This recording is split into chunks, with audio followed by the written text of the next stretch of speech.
Heritage Month 2022 virtual event. I am your host, Rafael, aka the Latin Babbler, and our special guest was born and raised in Los Angeles. She has created a YouTube channel where she creates cooking videos, comedic skits, musicals, challenges, and more. She's been nominated for her acting at the Latino Film Festival and Premios Vives, and also records music as a solo artist with her band, Sol Pacifica. Welcome to the show, Gabriela Bañuelos. Hi, hello. Thank you for having me. By the way, your intro song is fire. Is that you singing? It's fire, right? No, that's not me. Oh, that's okay. not me. We got. I wish it was me though. That song is lit though. It is. We do have a lot of fun with it. No.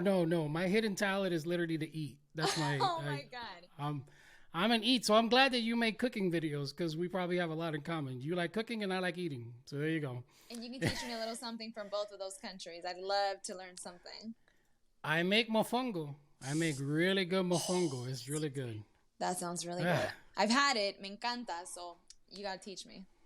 I make it with camarón. Oh, okay. I don't think I've had it con camarón. That sounds good. See? We're going to have to go eat after this. Well, you know what the funny part is? All my interviews eventually turn into like food talk, which is probably why I look the way I do. Turn around and have all the food in the world. All right, so let's see. You, every time I look at you, you are traveling like everywhere. In your social media, you're going from one place to another. Like in all the videos, you're having mad fun. Were you like that growing up? You know what?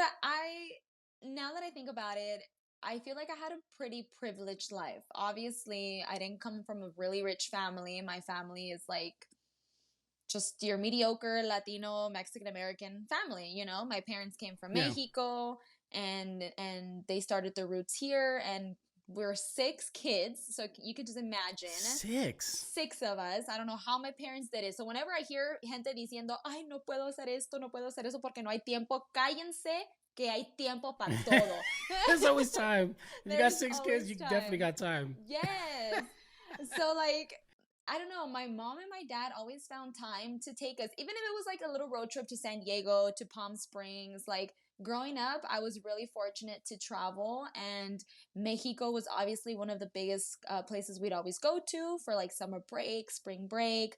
So yeah, I think the whole traveling just rooted as a child, and here I am now doing it kind of like a career in a way, you know, and thankfully what I do, content creating and acting, has also been a big reason as to why I travel so much. Like the job itself takes you around the world. So did you always want to do this? Like growing up, like were you always interested in like acting?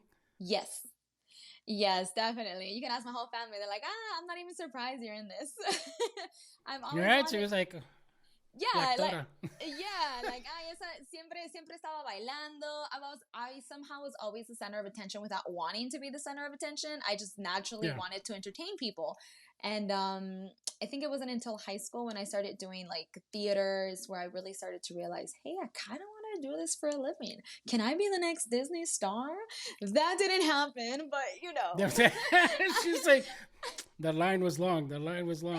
Let me ask you, were like your parents like really supportive of it? Because I know that like in the Latino community, like if you're going into the arts, you know, parents are like, no, pues, let's try to see if you can go into like doctor or lawyer or something like that. You know what I'm saying? Like, so when you decided like, you know, I want a career in acting, did they like lose their minds off of that?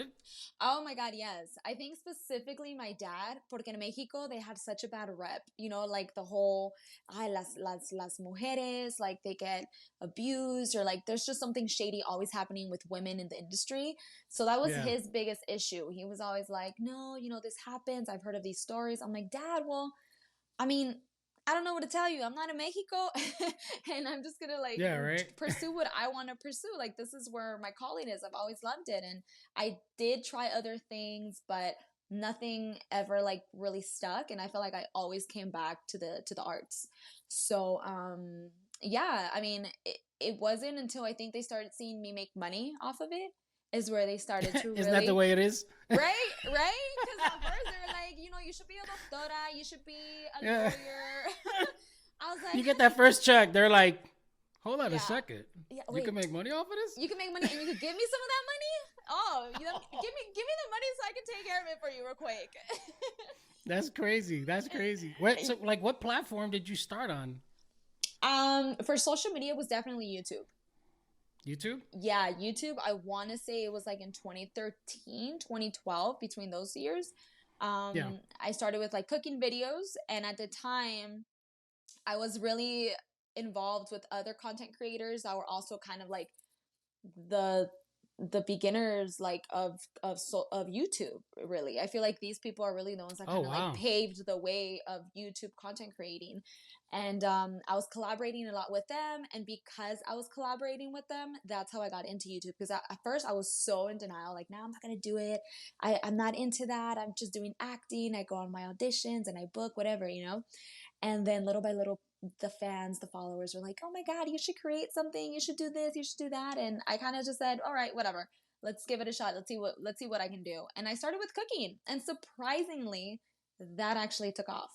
And I was like, So, oh, do you have like formal training of cooking, or you were just like cooking what you knew?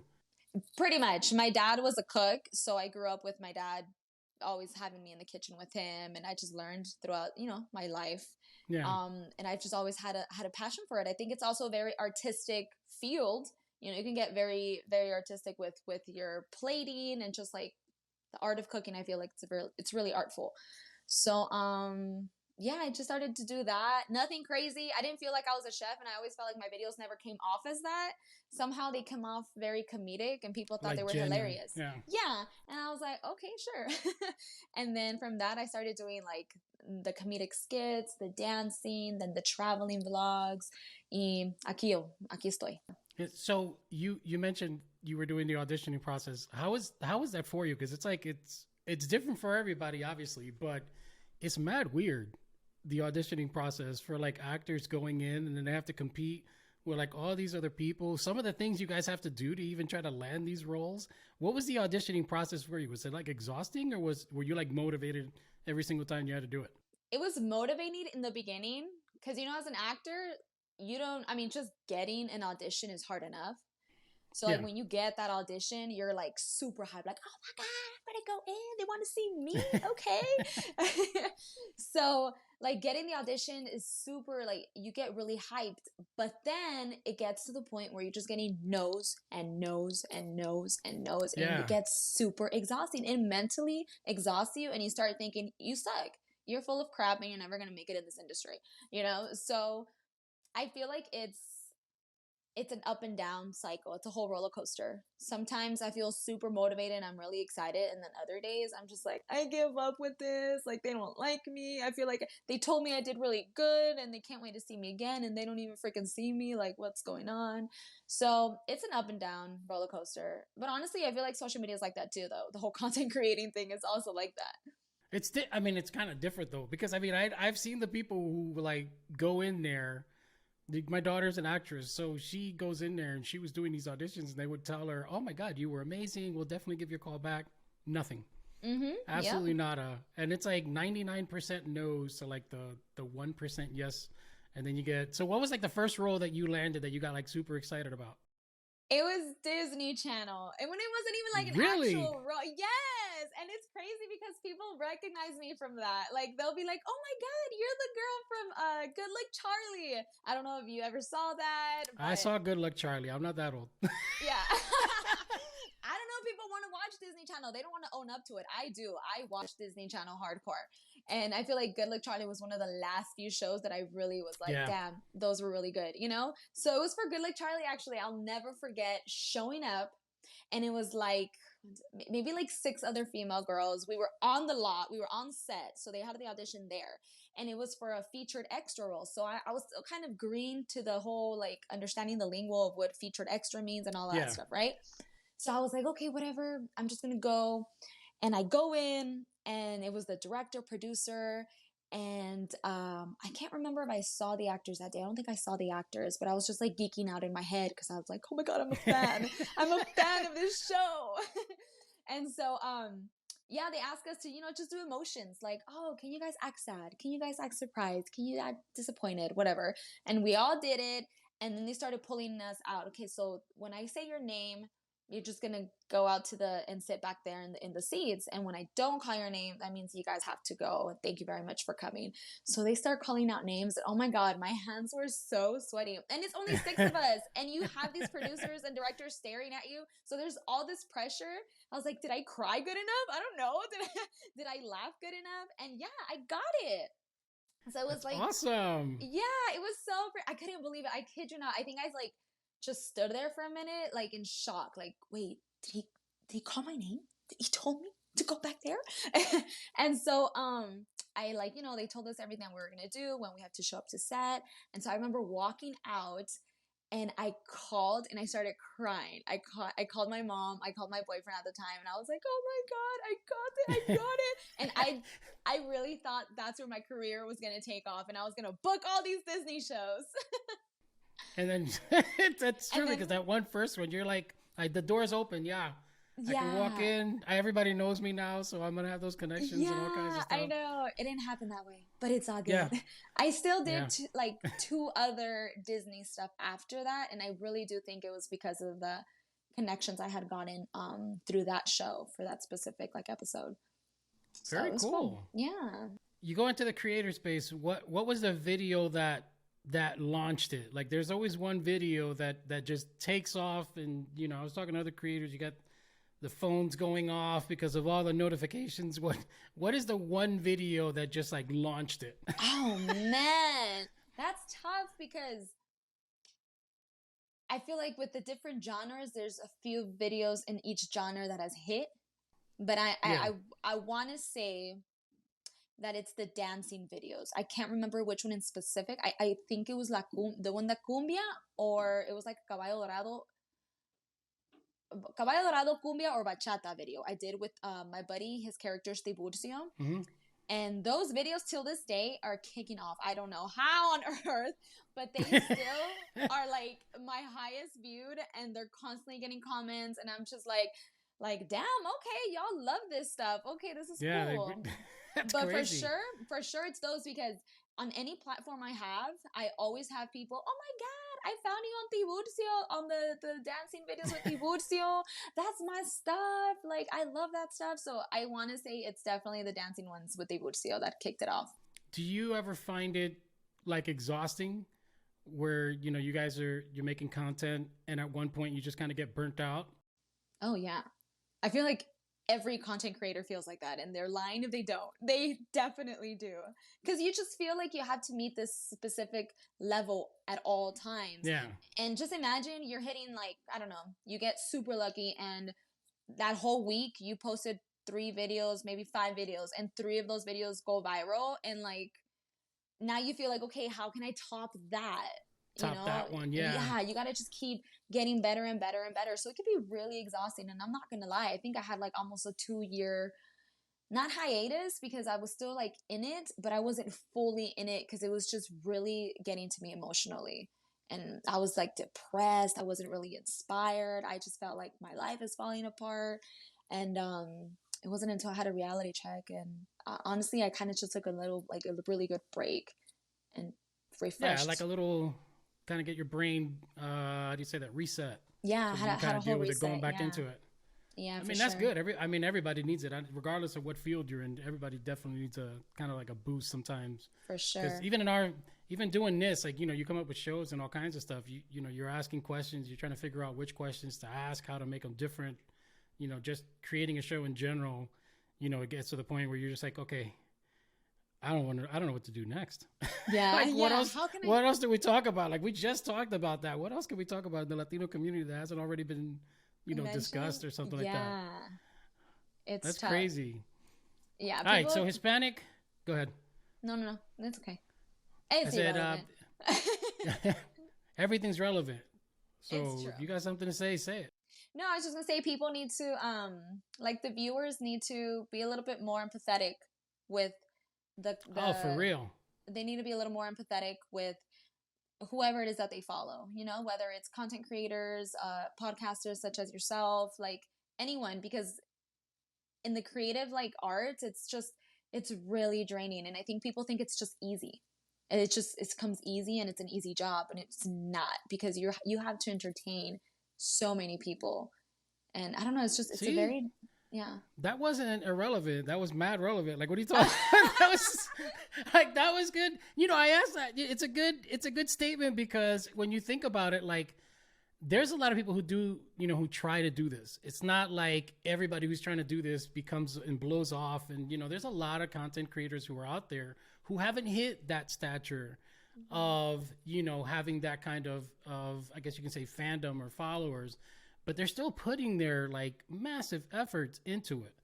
And I think that even some of them are putting on, you know, personas on social media that, you know, just even isn't who they are, I guess, in a sense, in real life. Like, they're a lot more private in life. Some people are very extroverted on their content, but very introverted, like in person. Like, when you are out on the streets and people recognize you, is the person that's in the video like the same person that gets approached on the streets? Like, are you the same way, or do you turn around and you're like, coño, dame tranquilo, like, I'm trying to just have an elote. Like, why can't you just let me eat my, why can't I just eat my, you know what I'm saying? Yeah, right? Like, is it the same? Like, is Gabby the same on camera as she is like on the streets? Yes, actually, I am. I always try to keep it as real as 100. Like, if I'm having a bad, crabby day, I won't even be on social media. Or I will mention it on my social media, like, damn, today was tough, guys. Like, I'm gonna need a breather right now, you know? But what you see is what you get. I always tell people, there's a few comments sometimes, oh my gosh, she's just so extra. She doesn't need to be like this to get attention. It's like, damn, sorry, that's just my personality. It's like, right? That's just me all the time. But yeah, it The really irony is. of that, though, Yeah. because you can post to entertain, but you can't post to vent. Right?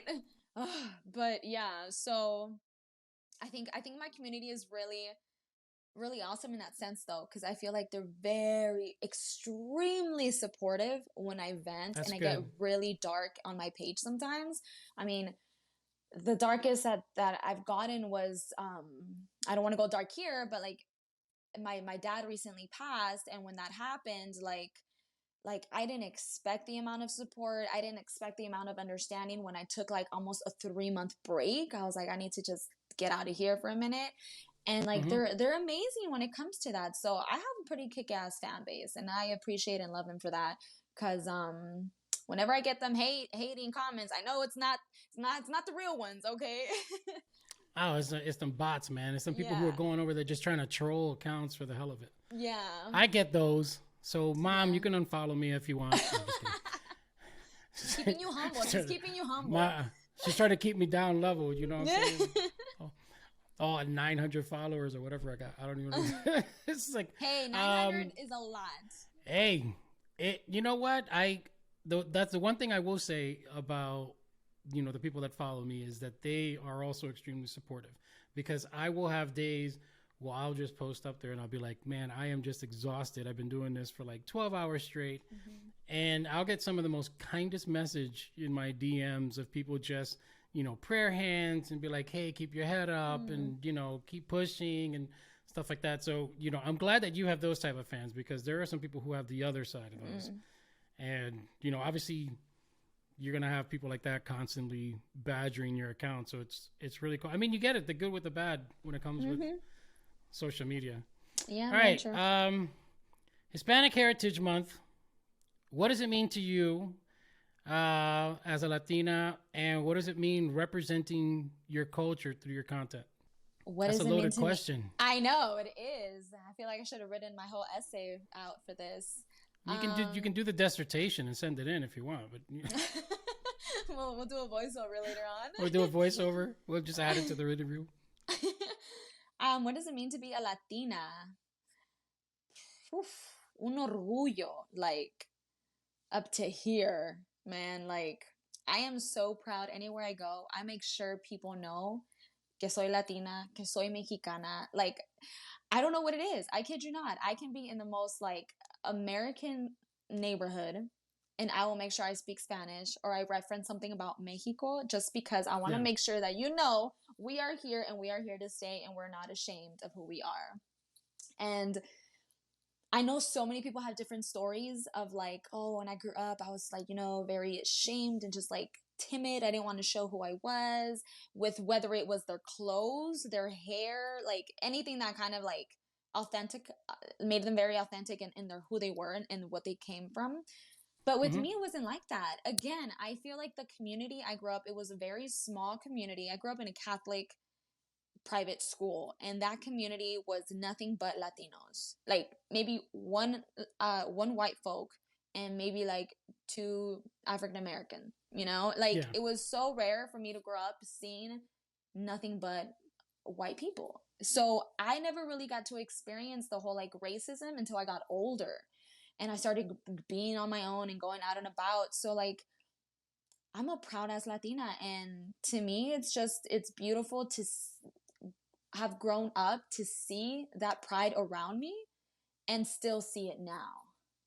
Like it's still very much like in people's faces wherever I am. That's really cool. I noticed like from the content creation side, it's kind of funny because we take up a pretty good chunk of like TikTok and some of these other platforms.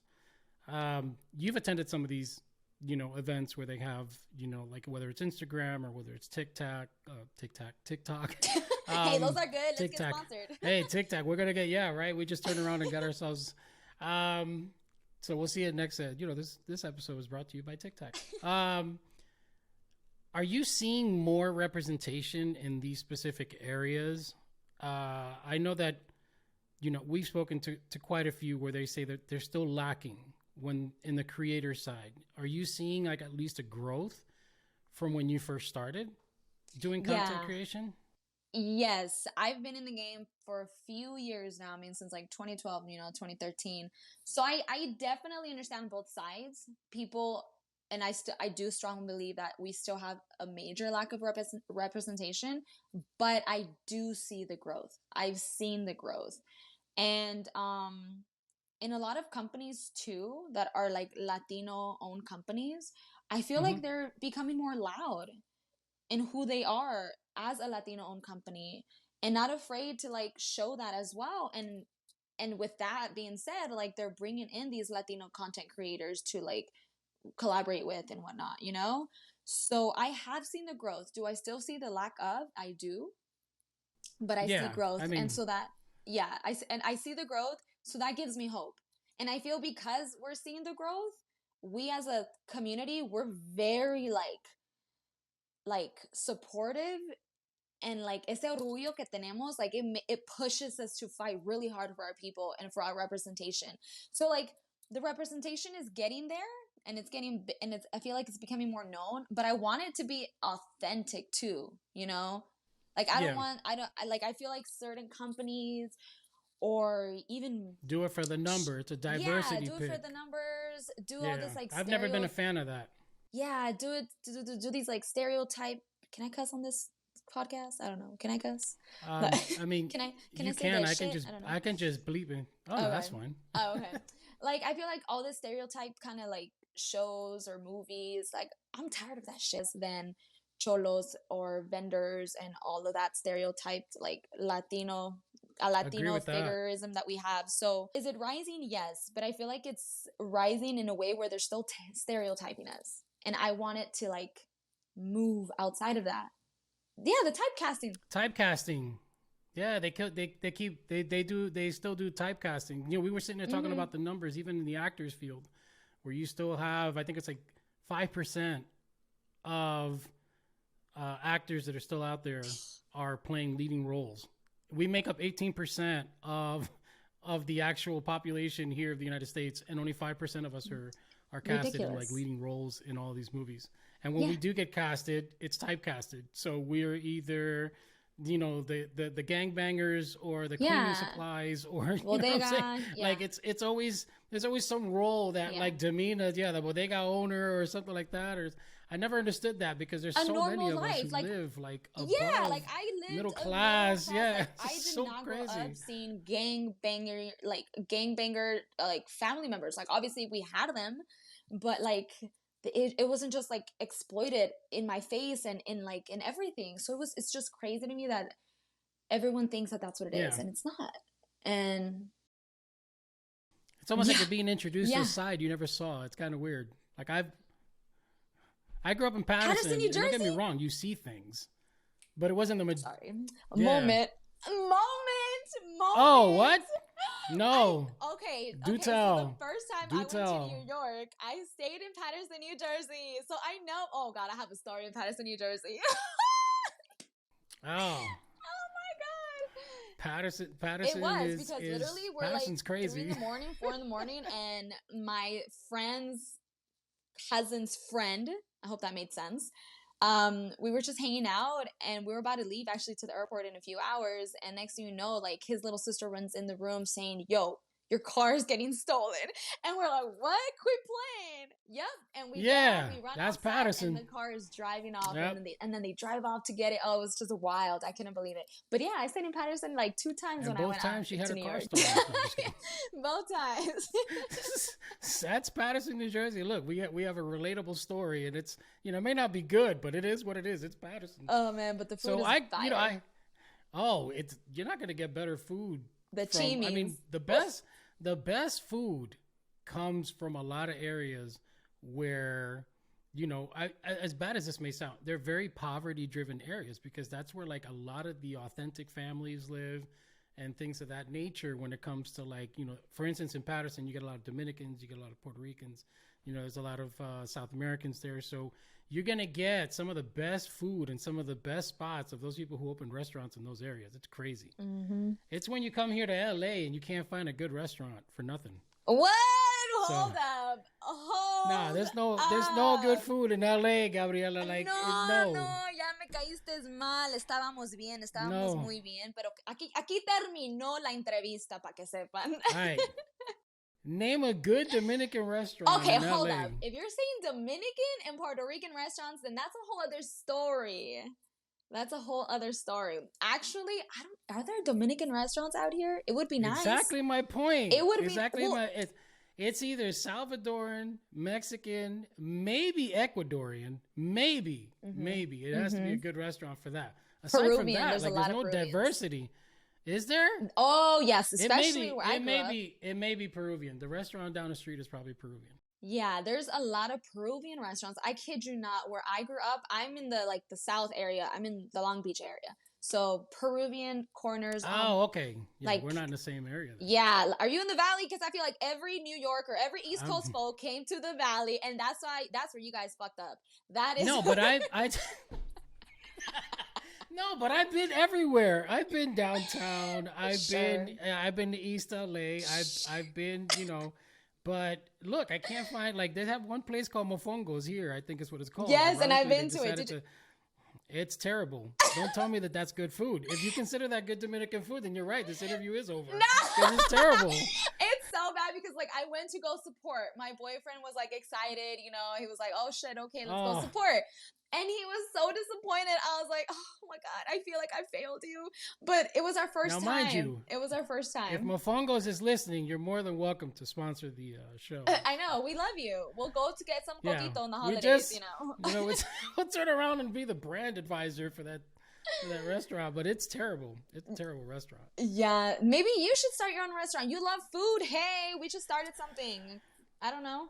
I don't know. I don't know if we have the demographic for that. Hey, my if you want to boyfriend's start something, a cook. hey. He went to culinary school. Shout out to him for culinary, and he can cook something. I'll do all the marketing. I'll do all the marketing. I'll do the video content. We got a team. See, we there got you a go. team. That's it. Yeah. This is we just gotta come we'll up with a name. Be hosted on the LA Times. Mofongo's better. I know. We're gonna get a Mofongo's viewer. better. They're gonna be like, "Damn, they're really catching shade on my restaurant." That's crazy. He's gonna ban us. Oh no! All right, so you recently expanded into television, so you're doing event hosting and stuff, and now you're on LA's TV, The Zoo. Yeah. What has that experience been for you? Oh man, it's been wild. I never thought I was gonna go into hosting. That literally, it was funny because I got an interview. So I was invited as a guest to get an interview on another show they have called Get It Girl. And I think it was a year and a half later, I get this email by one of the producers. Hey, so we're casting for a new for a show that we have, and we're looking for a new host. And I thought you'd be a great catch. Are you interested? And we started talking, and then voila, I got casted. That's crazy. Do you like it? I mean, I do. This is my first time. This is my first time ever doing anything like this. Oh, really? It's like your first day on the job? Yeah. Oh, no, well, no, you're no, killing the first day. You're not my first interview. No, I'm saying like 2 years ago we started the podcast, and this was like the first time that I actually like engaged in a microphone. And then I'm a computer geek. Like all I do is get behind and develop. For me, hosting, like doing the interviews, hosting different shows, it's like a unique experience. Like it's not like anything else. Like you can get in front of a camera and do all kinds of videos and stuff like that, but hosting is very unique. I mean, do you find that the people that you speak to and even the environment that you're in is like completely different? It's all different, from hosting to acting, from memorizing lines to doing your own content creating. Like they're all very different worlds and different connections. And what I love about hosting, it reminds me of musical theater. You really connect with the audience, and you have just a deeper connection. And I mean, I love to talk. So like I can literally go on for hours on talking, and I love that I get to do that and get paid. We didn't get that from this interview at all. So. I'm sorry I disappointed you guys. Like, but she didn't talk as much as she should have. No, but like I just love connecting with people, and it's a great authentic. There's nothing is scripted. Obviously, you have like questions that you want to ask, but everything is just thrown at you, and you just go with the flow. You never know what's gonna happen, and it just keeps you on your toes. Yeah. And that's exciting, and it's nerve-wracking. Oh my God, every time we have to get ready to shoot something, I am sweating bricks. I'm nervous that I'm going to say something wrong. I'm going to look like those butterflies. If you don't have butterflies when you're about to do your job, then I don't think you should be doing that job. You should be nervous. You should be nervous. I didn't sleep. Before all of these interviews, I'm staying up, sitting there going, okay, is this the right question? And what if they react this way? What if they react that way? Like, how am I going to bounce back from that? Like, it's crazy. And the amount of like excitement, it's an excitement. Like people think, oh, okay, well, it's like, it's not just nerves. Mm-hmm. There's like some sort of like inner passion that's just kind of boiling up to the point where you get to that thing. And then once you're at it, you're just like, okay, here I am. And it's weird because it's calming once you're in the setting. Like once you start. Yes, I feel like those nerves like project in a very good way.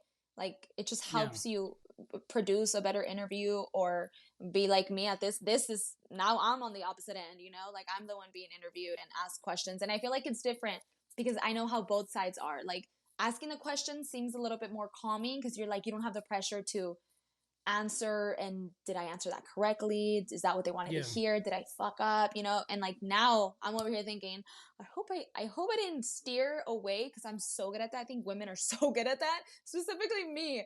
We'll start a conversation and you ask me a question and somehow I ended up talking about Mars, and it's like, oh shit, I don't even think I answered his question, but I hope I did. I hope I enlightened somebody today. I mean, the cool thing about me is if you didn't answer my question, I'll just ask it again. Like, no, we're going to get to the bottom of this, Gabby. Okay, cool. Whether you like it or not. Sweet. So I've answered your questions. Yes. All right, let's have some fun. I had mentioned to Gabby that we were going to do a game. We normally do, get to know, which is a 10-question fast round.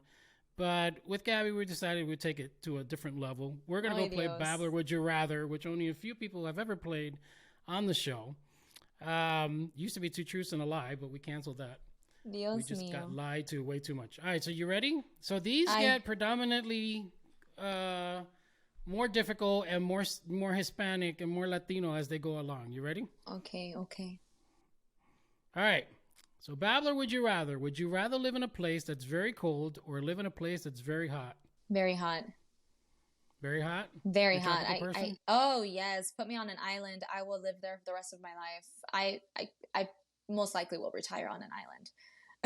Oh, okay. Yeah. Hey, you can probably buy one by the end of the. Dang! Can you imagine getting to the point? Get to that point where we can buy an island. After we create our restaurant, we'll definitely be able to do that. So, Mofongo better. Let's go. Mofongo better. Or go mofongo more. Would you rather have a neck like a giraffe or eyes like an owl? Eyes like an owl. So wait. Because I mean, if you have a neck of a giraffe, you could see everything, but maybe you don't see everything very clearly because they're small up there. And what if I break my neck? I'm clumsy as fuck. Nah, we're gonna go with an owl.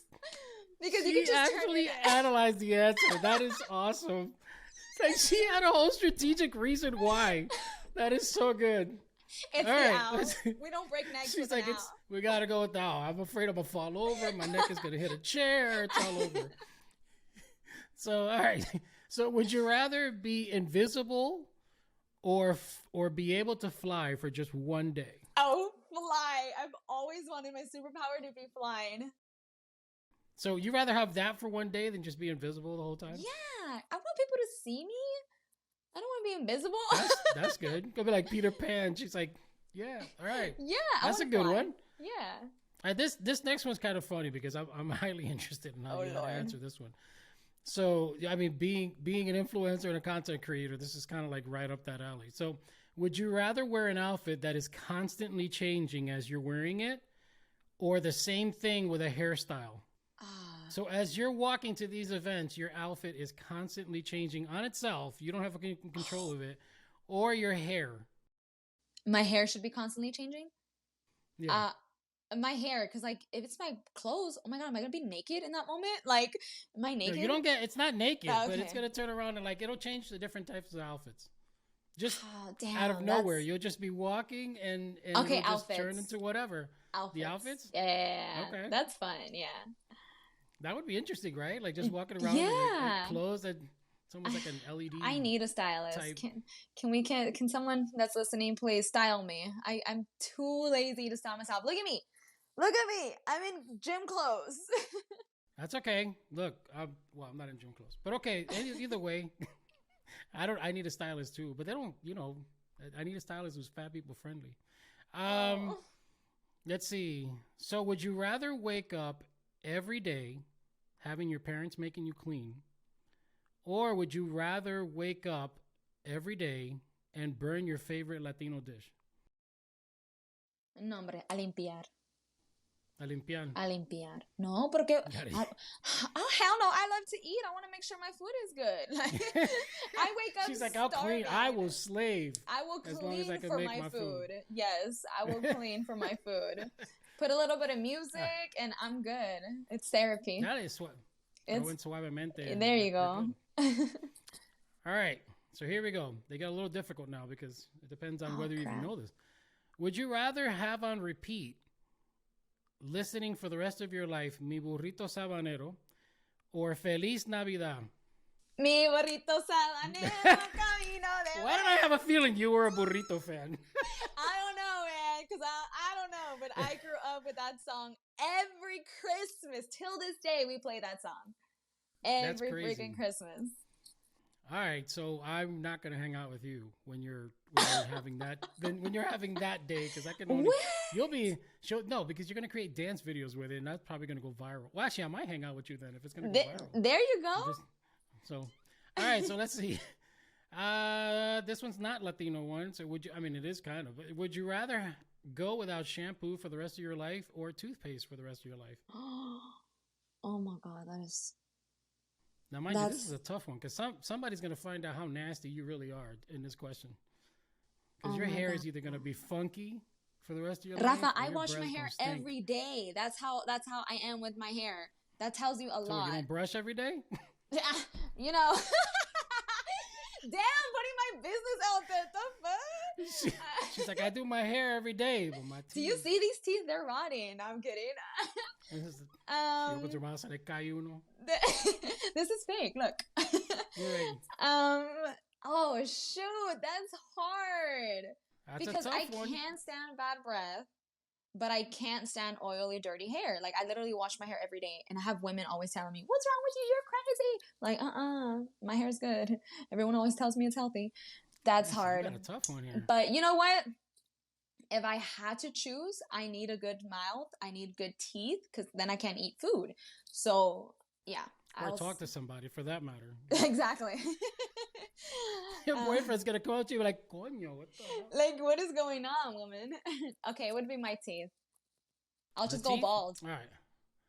So here we go. This one's tough. This one, especially for Latinos. Would you rather live without music or live without novelas?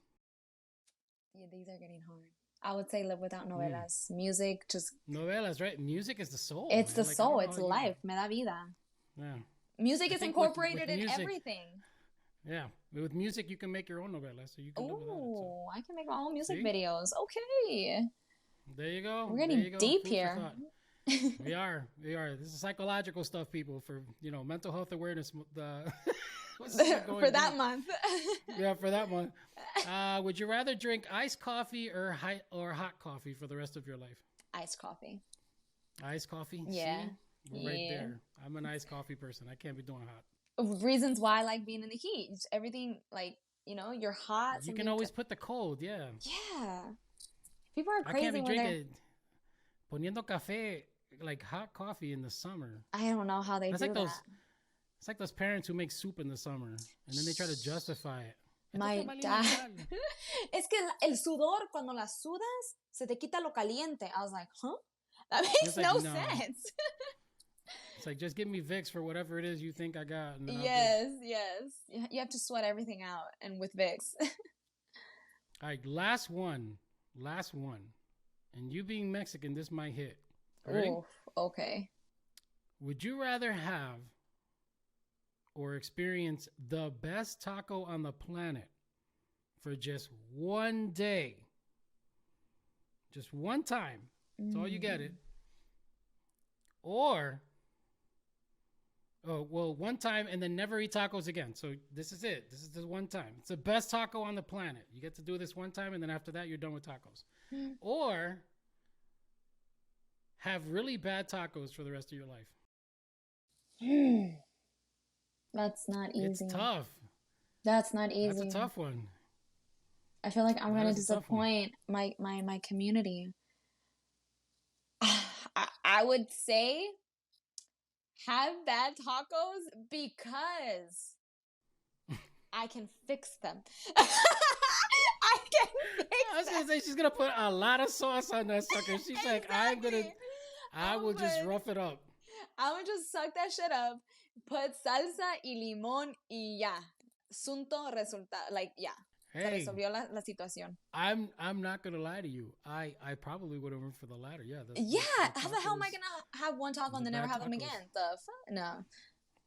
Yeah, that's crazy. Because I'm in LA and they're all, all the taco trucks I've been to are pretty bad. So. It's because you're in the valley, I'm gonna get canceled for that comment. Oh. I'm gonna get no. I did that comment on purpose just so I could turn around and get people all wired up. I can't. That's gonna be the clickbait for this episode. I need to. Oh my god, the LA has the worst tacos. Imagine the heat. Oof. Oh my goodness! Like this Dominican came from the east side and to he thinks the he west knows. side to LO, and he thinks he knows tacos. And he thinks he knows. No, if I can remember, I have to find the video because I did a video with some dude a few years ago. I would highly say those are some of the best tacos I've had out here, and these guys are from Oaxaca, and they've. Hopefully after COVID they're still there because this was pre-COVID, but they had their post in some area in LA for I want to say like 20 years, and these people have a line like this. Oh my god, their tacos were so delicious. So delicious. I don't know if I would do that though, Gabby. I don't like waiting in lines. No. Tú tienes que saber cuándo tienes que ir. Like the lines were really long for the weekends. They said that after the clubs, the bars, everyone would go there. But no, we went on like a Monday. Yeah, go like on a Monday, 8 o'clock, 9 o'clock. Like they're okay. Yeah, that actually works out better than I'll probably do that. You got to tell me where it is though. I'm gonna have to find out. I'm gonna have to find out and I'll let you know because they were super good. And if you ever want something like not super authentic, but they're still really freaking tasty and I really like them and I hardcore will like fight someone telling me they're not good is She's gonna scrap. It's guisados. Have you heard of guisados? Yes. Yes. I've actually heard of guisados. That's actually one that I've heard because I was speaking to, I think it's Jesus Trejo, and he was telling me about that. Yes, I really like them. Like, not that they're not authentic because they are, but they just don't look like street tacos. They're a little bit more like high culinary style. Yeah. But, las tortillas hecho a mano, like, it's super good. They're really good tacos. Which is the one that has the red sauce? La tinga? No, they're not the name of the company, but like the actual taco style. It has like a red sauce to it. Well, it's like dipped. oh, birria. Los tacos de birria Yeah, that you put the yeah, consomme, you dip in the consomme. Oh yeah, those yeah. are so popular Those right are now. good. I don't know how that became a They're, thing, but they just blew up. it's like a thing. It's super hipster right now. I'm like, I grew up eating that. Okay. It's like it was just like Cheerios to us, and you guys are making it like a new trend. The new spawn water, you know. Oh, All right, God. last question for you. Okay. What advice would you give to somebody who's trying to become a Just stay true to you. It can be difficult in a big sea of so many creators. You're going to try to create something that's popular, and I think at one point that's what was really getting to me. Like, man, why am I not growing as fast as all these other creators are growing, you know? But everybody grows in their own way and everyone has their own niche. And I think just staying true to yourself keeps you in a healthy place when it comes down to creating, and your audience will see it and you're going to grow. You're going to find the people that love what you do and love what you have to give and offer will be there. So don't focus too much on the growing process of like numbers. Just worry about your growth as a creator and like what is that you want to offer to this world. And just stay true to yourself. Very good. Stay true to yourself. That's awesome. Yeah. Allows people to stay grounded, so it's very good. I think quality over quantity. Exactly. Exactly. Because you never know where the opportunities are going to come for being like just you. Like I'm speaking for myself. Oh damn, I almost whipped my whole face. I'm speaking you saw that? She was like, I'm speaking for myself. Just turning on, taking all the equipment. Like speaking for myself, you know, being in this industry for so long, I know at times it can't get to my head like, oh, my numbers aren't growing as fast as I would like. But the opportunities that have been not just given to me, I've worked my ass off for this stuff, you know, and whatever comes to me is meant for me. And just know that and just like know that whatever is meant for you will come to you, you know, and brands will see that, like your followers will see that, and the minute you start kind of trying to act like something else, they'll see that too. And they'll see that too. The authenticity matters. Authenticity definitely matters. So just be authentic to yourself and don't get caught up with the trends and the numbers so much. Just honestly, just be true to yourself. Awesome advice for those of you guys who are trying to be content creators. Definitely take that. Be authentic to yourself, and put out the quality content, because that's what's going to matter, especially for brand deals. I think for brand deals, people will see the engagement and how much people resonate to that specific creator. Oye, Gabriela, this was amazing. Oh, no quiero que se acabe. This is so much fun. It's like talking it's like living room talk. It's one of those things that we always tell people. We love having these type of conversations. If people wanted to follow you and your many adventures, where would they go? Follow me on Instagram at I was going to tell you my TikTok. Follow me on Instagram. I'm going to give you both of them. So Instagram is at OGaby, 0HGABY. And then on TikTok, it's OGaby. It's 0HGABY. So, and YouTube too, OGaby on YouTube. So if you guys want to follow me there. Yeah, it's a lot of fun content. You guys got to check it out. She's really, really showing off what it is to be Latino, what it is to have these like amazing experiences. And, one of these days, I'll be doing one of those. Maybe we'll go and do the Great Wall of China or Great Wall, whatever they call it. Hey, let me know. I'll do that again. We'll turn around and we'll set it off for an interview like 2 years from now. And we'll do an interview at the Great Wall of China. Great Wall of China. It's like, we're reporting live at the Great Wall of China. Damn, speaking into existence. This podcast, man. You're going to get a show. You're going to have a show, and it's going to make you travel around the world. That's my, hopefully that happens. That becomes a life. I'm going to Puerto Rico in December, so I'll be filming from there. Oh, sweet. I'm going to be trying to do some content. I'm going to be that guy who's annoying everybody as we're going down the street. I'm like, mira, pa que vea. Pa que vea. And then, that's awesome. So look, thank you once again for joining us and sharing your story. It's really awesome to be able to have this conversation with you, and wish you continued success in everything that you are doing. Thank you so much. You too. Thank you for having me. This is amazing. Yeah, this was a lot of fun. I was laughing a lot, which is kind of strange. No, I'm just. Okay. I mean, I'm kind of funny sometimes, you know. I mean, you are. Yeah, the Patterson story is what's going to get everybody. So. Oh God, for real. Me shitting on Los Angeles tacos. No. All right, guys. Right.